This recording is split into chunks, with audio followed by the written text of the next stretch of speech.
Namanya Abe. Aku biasa memanggilnya Bang Abe. Dan dia adalah pacarku. Aku pacaran dengan Bang Abe sudah hampir setahun.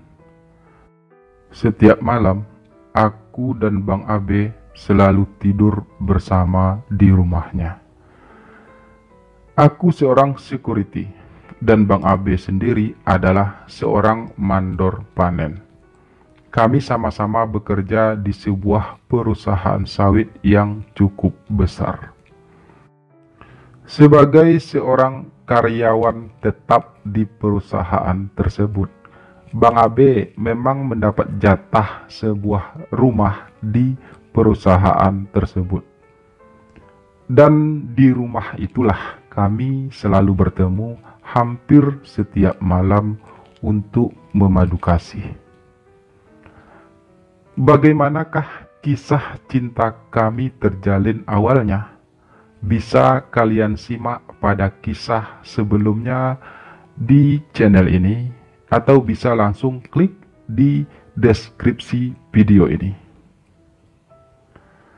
Dan kali ini saya akan bercerita tentang kelanjutan kisah cinta kami yang sudah terjalin dengan manis selama hampir setahun ini. Seperti apakah kelanjutan kisah cinta kami? Simak kisah ini sampai selesai ya. Namun sebelumnya, seperti biasa, bagi yang baru mampir, jangan lupa untuk subscribe channel ini dan klik tanda lonceng untuk menyaksikan video-video menarik lainnya di channel ini. Terima kasih sudah mampir, terima kasih juga udah subscribe, udah like, udah komen, and udah share. Buat seluruh subscriber setia saya, terima kasih atas kesetiaannya. Terima kasih atas segala saran, masukan, motivasi, dan dukungannya selama ini. Terkhusus buat pelanggan channel ini, terima kasih sudah berlangganan. Semoga silaturahmi di antara kita kian terjalin dengan erat. Saya ingatkan kembali bagi Anda yang ingin berlangganan ataupun bergabung bersama channel ini, silahkan klik tombol gabung di bawah ini atau bisa di deskripsi video ini. Dapatkan berbagai keuntungan istimewa dengan berlangganan channel ini. Di antaranya, Anda akan mendapatkan nomor WhatsApp dari kami. Dan tentu saja berbagai fitur-fitur menarik lainnya dari kami. Jadi silahkan bergabung ya. Terima kasih, selamat menikmati dan semoga terhibur.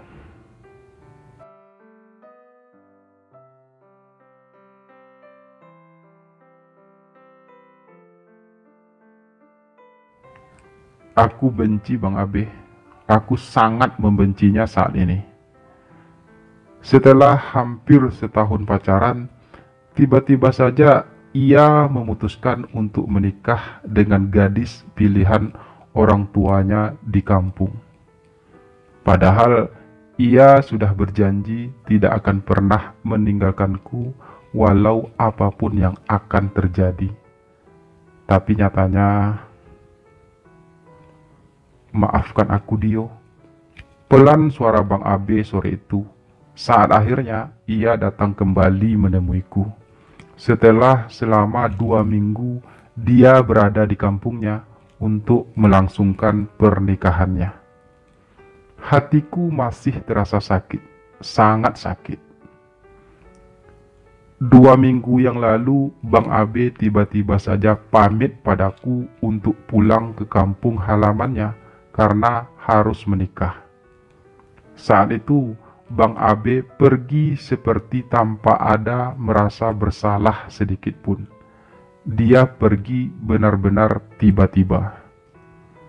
Dan sekarang ia datang lagi dengan kalimat permintaan maafnya. Semudah itukah batinku lirih? Aku benar-benar minta maaf Dio. Bang Abe mengulangi kalimatnya. Aku masih diam. Aku tidak tahu harus mengatakan apa. Ingin rasanya aku mencurahkan semua kekecewaanku padanya. Namun bibirku terasa kaku karena harus menahan perih di hatiku. Sebenarnya aku ingin menjelaskan semua ini dari awal, Dio, tapi aku tidak punya keberanian untuk mengatakannya. Aku takut kamu akan membenciku, ucap Bang Abe lagi. Lalu Bang Abe pikir sekarang aku tidak membenci Bang Abe. Suaraku bergetar. Iya, aku tahu. Aku sangat mengerti apa yang kamu rasakan saat ini, Dio. Tapi seandainya saja kamu tahu bahwa aku juga tersiksa dengan semua ini. Bang Abe membalas, suaranya mulai parau. Kalau Bang Abe merasa tersiksa, lalu kenapa Bang Abe tidak menolak saja perjodohan tersebut? Tanyaku sedikit sengit. Seandainya saja aku bisa menolaknya, aku sudah pasti akan menolaknya, Dio. Tapi seandainya saja kamu tahu seperti apa watak kedua orang tuaku. Mereka sangat keras, Dio, dan aku tidak ingin menjadi anak yang durhaka. Jelas Bang Abe, suaranya masih parau. Tapi bukankah Bang Abe sudah berjanji padaku tidak akan pernah meninggalkanku? Suaraku masih sengit. Aku tidak akan pernah meninggalkan kamu, Dio. Aku sangat mencintai kamu. Karena itu, aku kembali ke sini hanya untuk kamu. Balas Bang Abe pelan. Tapi faktanya sekarang Bang Abe sudah menikah, dan itu sangat membuat aku terluka. Suaraku ikut memelan, hatiku terasa perih. Aku memang harus menikah, bukan saja karena harus mengikuti keinginan orang tuaku, tapi juga karena begitulah kodratku sebagai seorang laki-laki, ucap Bang Abe. Namun, sekalipun aku sudah menikah, aku masih tetap mencintai kamu, Dio. Aku masih milik kamu seutuhnya. Kita masih bisa tetap bersama seperti biasa.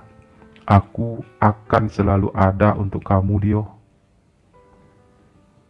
Aku hanya akan pulang ke kampung menemui istriku sekali dalam seminggu, yaitu setiap Sabtu sore, dan Minggu sorenya aku akan kembali lagi ke sini. Aku milik kamu selama aku di sini. Kita tetap bisa bersama-sama. Tidak ada yang berubah, Dio. Lanjut Bang Abe panjang lebar. Tapi tetap saja aku merasa sakit, Bang. Membayangkan abang tidur bersama orang lain adalah hal paling menyakitkan bagiku. Dan aku tidak rela. Bang Abe hanya milikku. Ucapku tegas. Maafkan aku, Dio. Tapi aku tidak bisa berbuat apa-apa dengan keadaanku saat ini. Aku hanya berharap kamu bisa mengerti. Balas Bang Abe. Tapi aku tidak bisa, Bang. Harus berbagi Bang Abe dengan orang lain. Suaraku tegas lagi. Aku mohon kamu mengerti, Dio. Tak ada bedanya kan, selama kita masih bisa bersama. Bang Abe berucap sambil mulai mendekat. Mudah bagi Bang Abe berucap seperti itu, karena di sini aku yang jadi korban, Bang, bukan Bang Abe. Aku yang harus menahan rasa cemburuku setiap kali abang bersama istri abang. Aku sakit, Bang. Aku tak sanggup menjalani hubungan seperti ini. Suaraku sedikit terbatah. Aku sangat mengerti bagaimana perasaan kamu, Dio. Tapi aku juga memohon sama kamu untuk bisa mengerti posisiku saat ini. Aku juga sakit. Aku juga terluka. Suara Bang Abe terdengar parau lagi. 6 malam kita bersama Dio, dan hanya 1 malam aku habiskan waktuku bersama istriku. Apa itu masih belum cukup? Bang Abe melanjutkan. Entahlah bang, aku hanya tak ingin berbagi Bang Abe dengan siapapun, sekalipun itu istri Bang Abe. Ucapku pelan. Aku tidak berbagi diriku dengan orang lain, Dio. Hatiku hanya untukmu. Ucap Bang Abe lagi. Kali ini ia menatapku tajam. Tapi tubuh Bang Abe juga disentuh orang lain, dan itu yang membuat aku sakit. Balasku sambil sedikit menunduk, menghindari tatapan tajam mata Bang Abe. Sebagai seorang suami, aku memang harus menjalankan kewajibanku kepada istriku. Tapi hatiku tetap utuh untukmu, Dio. Dan tidak ada yang akan bisa mengubah itu semua. Bang Abe membalas. Ia mengalihkan pandangannya. Apa arti semua itu, Bang? Jika aku tidak bisa memiliki abang seutuhnya. Ucapku lagi. Aku milik kamu seutuhnya, Dio. Tapi kita juga harus realistis. Kita memang tidak bisa menyatu lebih dari yang telah kita jalani selama ini. Seandainya saja aku bisa menikahi kamu, aku pasti sudah menikahi kamu, Dio. Tak peduli apapun risikonya. Tapi pada kenyataannya, hal itu jelas tidak mungkin. Sekalipun kita saling mencintai. Sebesar apapun cinta yang kita punya saat ini, tidak akan membuat semua orang bisa menerima hubungan kita. Ucapan Bang Abe barusan itu benar-benar menusuk jantungku. Aku merasa sakit. Tidak bisa aku pungkiri memang, semua yang diucapkan Bang Abe adalah sebuah kebenaran. Tapi bukankah cinta itu egois? Tidak ada seorang pun yang rela berbagi orang yang ia cintai dengan orang lain, terlepas dari apapun statusnya, terlepas dari cinta sesama jenis atau bukan. Namun pada akhirnya, aku memang harus menyerah. Aku terlalu mencintai Bang Abe. Aku mencoba mengikhlaskan hatiku, menerima semua kenyataan yang ada. Menerima kenyataan bahwa Bang Abe sekarang bukan lagi Bang Abe yang dulu. Dulu aku bisa memilikinya seutuhnya, tanpa batas. Bang Abe hanya milikku sendiri. Tapi kenyataannya sekarang, dia sudah menjadi suami orang. Aku harus rela berbagi dirinya dengan istrinya. Meski sakit, aku harus menerimanya. Aku harus menjalaninya. Setidaknya aku masih bisa terus bersamanya, menikmati keindahan cinta kami, meskipun tentu saja tidak lagi sesempurna dulu.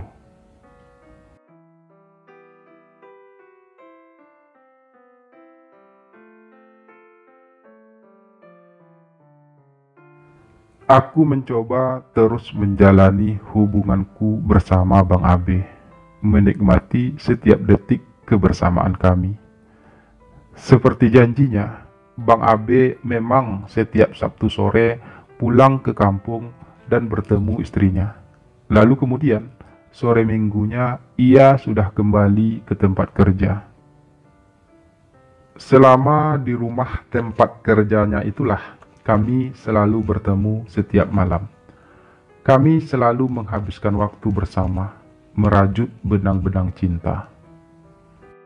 Selama 6 malam dalam seminggu, aku bisa bersama Bang Abe.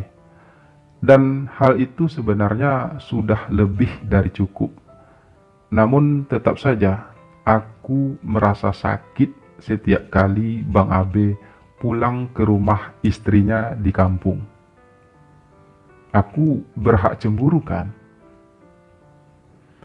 Tapi Bang Abe selalu berhasil membuatku terlena dengan segala rayuan cintanya padaku yang membuatku tetap merasa bahagia. Namun kebahagiaan itu ternyata tidak berlangsung lama. Beberapa bulan kemudian, Bang Abe bercerita padaku kalau saat ini istrinya sedang hamil. Aku merasa sakit kembali. Aku tak bisa menerima semua itu. Rasa cemburuku kian menjadi-jadi. Orang tua dan keluargaku menuntut kami untuk segera punya keturunan Dio, dan aku tidak bisa menghindar lagi. Aku harus memenuhi keinginan orang tuaku. Ucap Bang Abe berusaha memberi pengertian padaku. Dan selama istriku hamil, ia akan tinggal bersamaku di sini. Lanjutnya pelan. Aku menatap tajam ke arah Bang Abe. Jika istrinya tinggal bersamanya di sini, itu berarti kami tidak punya waktu lagi untuk bersama. Maafkan aku, Dio. Semua itu adalah permintaan orang tuaku. Bang Abe berucap lagi, menjawab tatapan tajamku. Lalu bagaimana dengan hubungan kita, Bang? Tanyaku akhirnya. Kita akan tetap bersama, Dio. Tidak akan ada yang berubah. Balas Bang Abe tegas. Kalau istri Bang Abe tinggal di sini, bagaimana kita bisa bersama, Bang? Tanyaku lagi. Kita bisa bertemu di mana saja, Dio. Nggak harus di rumahku, kan? Jawab Bang Abe. Tapi pasti akan sangat sulit bagi kita untuk bertemu, Bang. Dan kalaupun bisa bertemu, pasti waktu kita terbatas. Aku tidak bisa lagi tidur bersama Bang Abe. Ucapku kemudian. Iya, aku tahu itu. Tapi setidaknya kita masih bisa terus bersama, kan? Balas Bang Abe. Aku pasti tidak kuat melihat Bang Abe bersama istri Bang Abe. Ucapku lagi. Kamu harus sabar, Dio. Kita akan melewati ini bersama. Balas Bang Abe lagi. Mungkin bagi Bang Abe ini mudah, tapi tidak bagiku, Bang. Di sini aku yang jadi korban. Suaraku sedikit meninggi. Aku juga korban di sini, Dio. Andai kamu mengerti betapa tersiksanya aku menjalani ini semua. Tapi aku bisa apa? Suara Bang Abe mulai serak. Abang bisa ceraikan istri abang? Suaraku bergetar. Ucapan itu keluar juga dari mulutku. Ucapan yang sudah sangat lama ingin aku ungkapkan.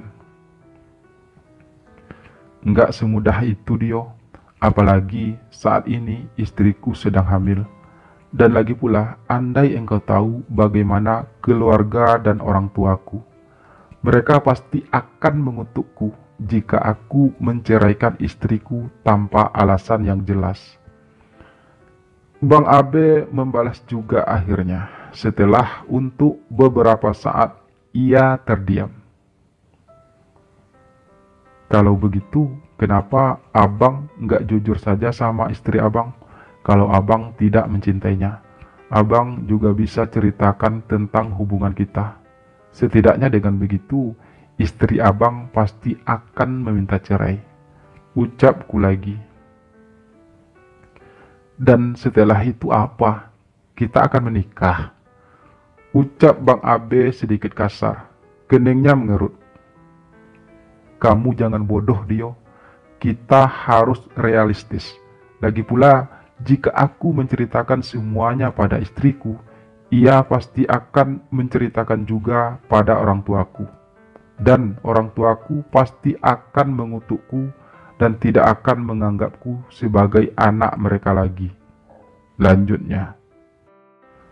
Aku terhempas pilu. Sakit sekali rasanya. Tapi seperti kata Bang Abe, aku memang harus realistis. Cintaku dan cinta Bang Abe memang sangat besar. Namun, sebesar apapun cinta kami, tetap hal itu tidak akan membuat kami bisa bersama seutuhnya. Dan dengan berat hati akhirnya, aku memang harus merelakan Bang Abe untuk tinggal serumah bersama istrinya di sini.